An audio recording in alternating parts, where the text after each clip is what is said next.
Hi, I'm Shirley. I'll be today's host for Polymer Clay TV, and in this episode we're going to be talking about new ways with liquid clay. So here are some samples of some experiments I did in about 2004, believe it or not. It's been quite a while. These are samples of liquid clay, and I used translucent liquid Sculpey. And if you can look over on this side here, it's probably hard for the camera to pick up, but I've got just the liquid Sculpey, and I have squeezed it out onto a tile, just a smooth white tile. It doesn't have to be clear. I'm just doing it freehand, and so this one is clear, this one's clear, and then this is with pastel chalks added to the top. So I just rub them on. I rub some green, and then I usually use at least two colors, and then I rub some yellow. So these were actually like embellishing a frame that I had of my daughter, and we had some leaves, and there was some leaves in her senior portrait, so we did that. Here's some leaves, you can tell that. So basically all of these pieces were done with the translucent liquid Sculpey, baked, and then the chalks were rubbed on the top of them. So let me just point out a few different things. This piece right here, below my finger, has not been glazed. So you can have a matte look, and once it's baked, you come out with the clear and then you put the chalks on. I go ahead and put it in for about 5-10 more minutes just to seal the chalks. So you don't really have to have the glaze on top, so you can have that matte finish, or you can have a real shiny finish, as the word clay here. So some of these other ones, a rose, I actually stuck that onto, right after it was baked, it was very smooth on the back, and I was able to put that onto glassware. So I showed that also on the TV demo that I did with these in '04. Now I wanted to point this one out too. You notice, if you can see, that the center of that flower is very dimensional. And what I did was I did the outside, the petals, and then I did the center, baked it, and then I came back and I just added more around the center. So you can make a cabochon effect. Let me give you a little tip here too. If you let your translucent liquid Sculpey age for even a couple years, I have some that's maybe 6 years old now or more, it will get thicker over time. So that's actually a plus. So aged TLS is very hard to come by, but you can do that yourself. You don't really have to take the lid off the bottle, but you can age it just by having it and waiting to use it. So the older it gets, the thicker it gets, and so that is good for what I'm calling here, by the way, is called gel art. And I kind of just decided that's kind of what it looked like, little jellies. They used to wear little jelly shoes. So I call this gel art. So also, if you can come down here to these red dots, you can see that you can add as much or as little red chalk as you'd like. So you can start with just a little bit here, and maybe get a pink, and then kind of a medium red, and then a kind of, it's more of a fuchsia actually now I'm looking at it, but it could look red to you. So you can do different levels of color on there. You can also use your mica powders, and that's what this square spiral is. That is mica powders. And you can also get this little effect here, and this is more for like altered art or whatever. I've made some of these tiles before, used some kind of rust color around it, and then I actually used rub-ons and I did art.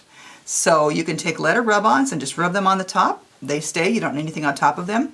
And I made these particular gel art pieces with scrapbooks in mind.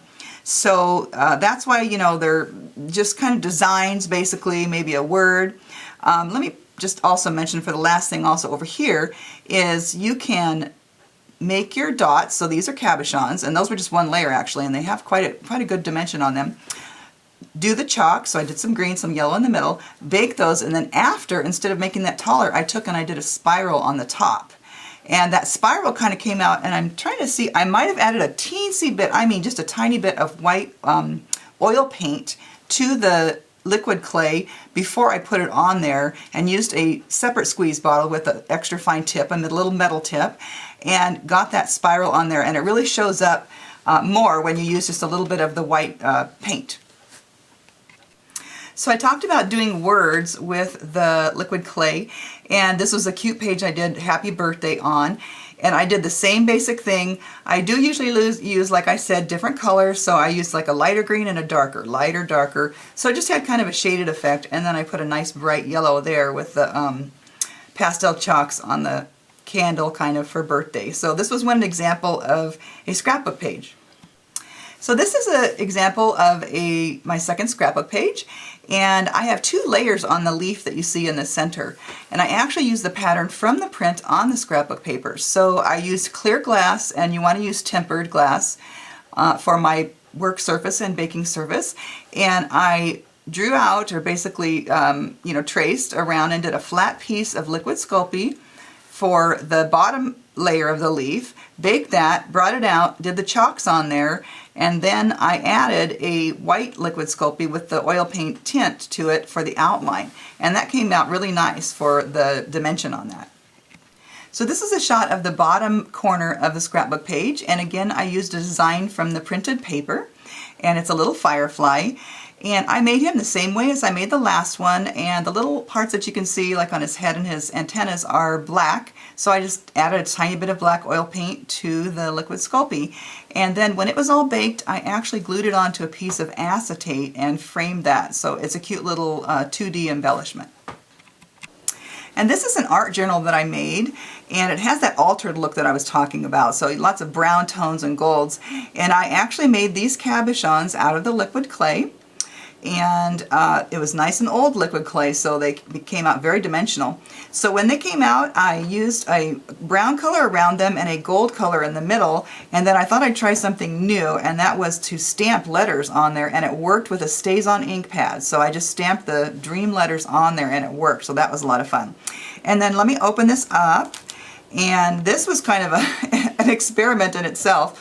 I just kind of squiggled the liquid Sculpey all over my white smooth ceramic tile, and then I dropped in some metal charms and beads. This is a bead and these are 2 charms. And so then I baked that, and when I took it out, I put some glue, actually some liquid size, which you use for gold leafing, on the back of this piece, and then I laid it down onto some variegated gold leaf foil. So, and it stuck and it stayed, and I was able to pull off the foil from the edges, and I got this real interesting looking altered blob. So I have saved the best for last for this video, and these are my new hollow faux glass beads. They also use a very similar technique, but not exactly the same, few more steps than my gel art. And I've already made these beads, and some of it has been made into jewelry. It's just basically just getting finished.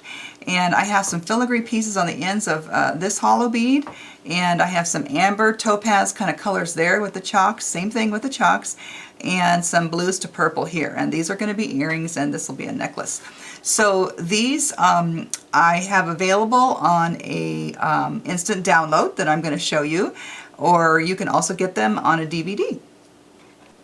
So this is the cover of my new digital craft e-booklet. We're calling it a booklet. It's 20 pages long, and it gives you step-by-step instructions on how to make those faux glass beads.